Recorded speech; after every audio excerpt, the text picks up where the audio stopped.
মাঘের শুরুতেই যখন মনে হচ্ছিল শীত বুঝি বিদায় নিল, ঠিক তখনই প্রকৃতিতে এক অদ্ভুত নাটকীয় মোড় লক্ষ্য করা যাচ্ছে। গত কয়েকদিন ধরে রোদের তেজ আর বাড়ন্ত তাপমাত্রায় মানুষ যখন আলমারিতে সোয়েটার তুলে রাখার কথা ভাবছিলেন, ঠিক তখনই কি তবে লেপ কম্বল আবার নামানোর সময় হয়ে এলো? কলকাতার পারদ যেভাবে হঠাৎ নামতে শুরু করেছে, তাতে সবার মনে এখন একটাই প্রশ্ন: রাজ্যে কি তবে হাড় কাঁপানো শীতের দ্বিতীয় ইনিংস শুরু হতে চলেছে? আলিপুর আবহাওয়া দপ্তরের সাম্প্রতিকতম রিপোর্ট অনুযায়ী কলকাতায় তাপমাত্রার পারদ এখন টানা নিম্নমুখী এবং শুক্রবার সরস্বতী পুজোর দিন থেকেই এই পরিবর্তন শুরু হয়েছে। শনিবার কলকাতার সর্বনিম্ন তাপমাত্রা কমে দাঁড়িয়েছে 14.1 ডিগ্রি সেলসিয়াসে, যা স্বাভাবিকের ঘরে থাকলেও গত কয়েকদিনের তুলনায় অনেকটাই কম।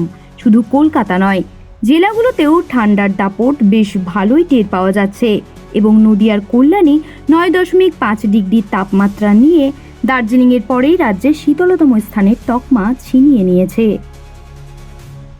বাঁকুড়া, শ্রীনিকেতন এবং আসানসোলের মতো জায়গাগুলিতেও পারদ 11 ডিগ্রির আশেপাশে ঘোরাফেরা করছে, যা শীতের আমেজকে আবারও জ্যান্ত করে তুলেছে। তবে কনকনে ঠান্ডার পাশাপাশি রাজ্য জুড়ে এখন কুয়াশার দাপট নিয়ে বড় সড় সতর্কতা জারি করেছে হাওয়া অফিস। আগামী 3-4 দিন দক্ষিণবঙ্গের জেলাগুলোতে হালকা থেকে মাঝারি কুয়াশা থাকলেও উত্তরবঙ্গের দার্জিলিং, জলপাইগুড়ি এবং কোচবিহারের দৃশ্যমানতা 50 মিটারে নেমে আসতে পারে বলে হলুদ সতর্কতা দেওয়া হয়েছে। যদিও আবহাওয়া শুকনো থাকবে এবং বৃষ্টির কোনো সম্ভাবনা নেই, তবুও ভোরের দিকে কুয়াশার চাদরে ঢাকা থাকবে চারপাশ। তবে আবহাওয়াবিদরা জানাচ্ছেন যে আগামী এক সপ্তাহ ভোরের দিকে শীতের এই শিরশিরানি বজায় থাকলেও বেলা বাড়ার সাথে সাথে রোদের তাপে তাপমাত্রা আবারও কিছুটা বাড়তে পারে। সব মিলিয়ে বলা যায়, জানুয়ারির শেষ লগ্নে এসে শীতের এই ইউটার্ন সাধারণ মানুষকে যেমন চমকে দিয়েছে, তেমনই শীতপ্রেমীদের মনে কিছুটা হলেও খুশির হাওয়া বইয়ে দিয়েছে। জাঁকিয়ে হাড় কাঁপানো ঠান্ডা হয়তো আর ফিরে আসবে না, কিন্তু ভোরের কুয়াশা আর রাতের হিমের হাওয়া জানান দিচ্ছে যে শীত এখনই বিদায় নিতে রাজি নয়।